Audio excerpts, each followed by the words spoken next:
Hi, you are tuned into Box Story, and my name is Rakeem.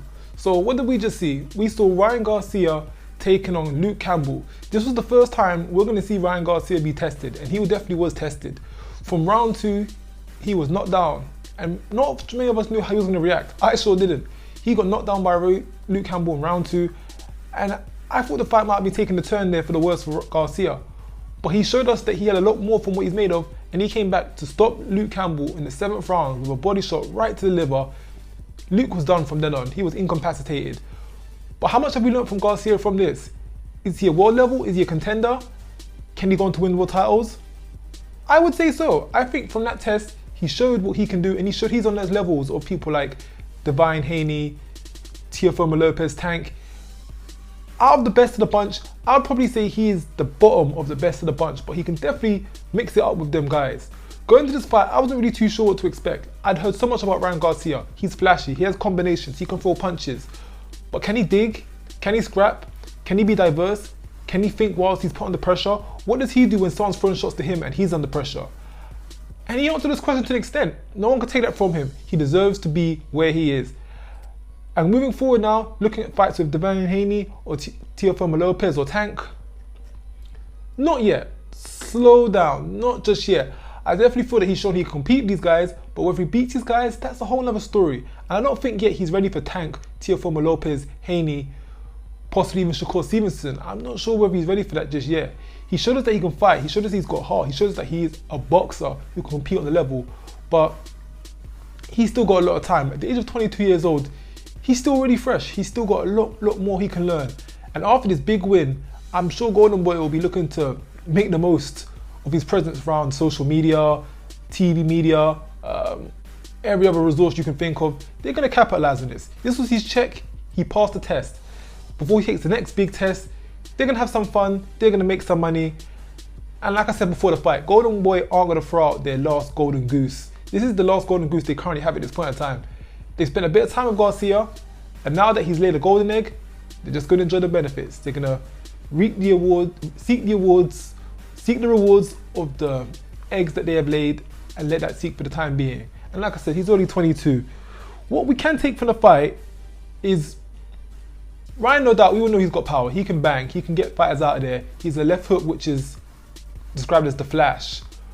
But when it comes down to his skill set and fundamentals, even looking at the fight, I don't think he was going to be able to get past Campbell after the second round knockdown.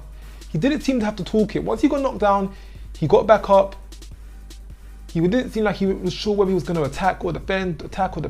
He seemed to be in the middle. And as the rounds went on, from round 3 and 4 and 5, he kept coming forward to Campbell, but he didn't seem to have the tools to be able to disarm Campbell. He just kept coming forward, throwing in those big 1-2s, big punches, big hooks, just feet planted, looking to get him out of there. And don't get me wrong, it worked. He got him out of there with one shot, which was a shot to the liver. But everything leading up into that, he didn't seem like he really knew what he was doing or how he was going to go around this. He seemed a bit clueless, to be honest. But we can say this is a fight early on in his career, which he has now learnt from and which he will now come back even stronger from. Working with Eddie Reynoso and being in a camp with Canelo, he's going to learn every little trick in the book, and his toolkit will be upgraded to the maximum level that you can think of.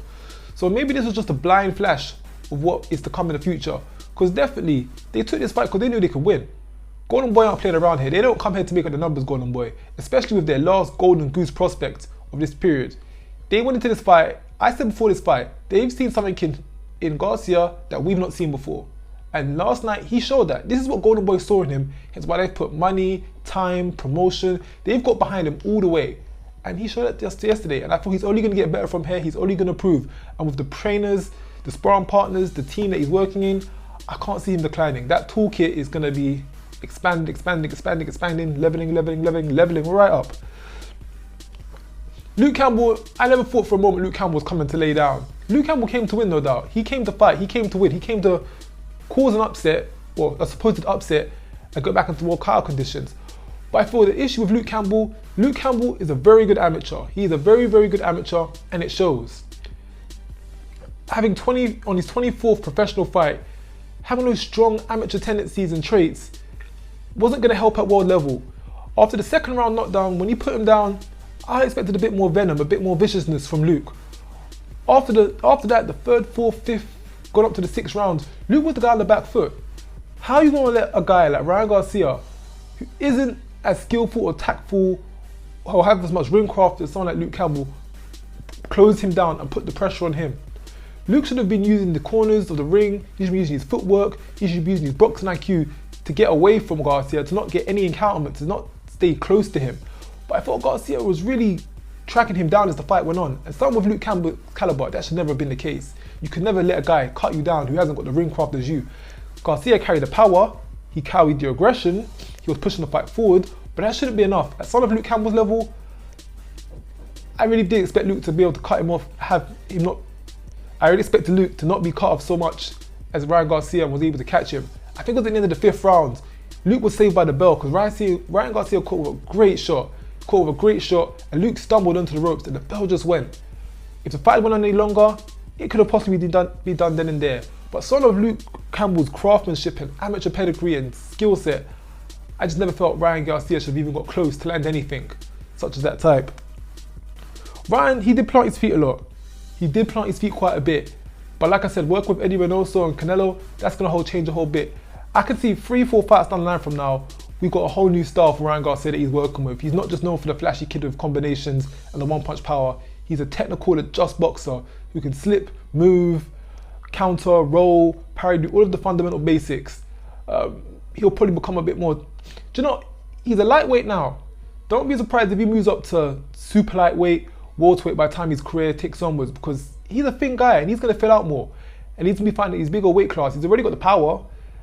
If he's growing into his shape and form, I wouldn't be surprised if we see him fighting at super lightweight in a few years' time, or even in a few fights. Maybe the next fight, they might just test the waters out to see how much more this kid can do before fighting for Devin Haney, Teofimo Lopez, or Tank.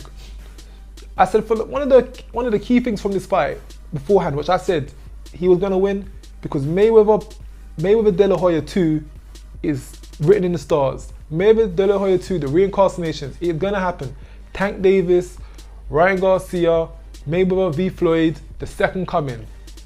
It's inevitable. It's written in the history books. It was written long before this fight was called. It was written long before Ryan Garcia even started to make waves. It was gonna happen. And after tonight, we can definitely say down the line, big stuff to happen. But not just yet.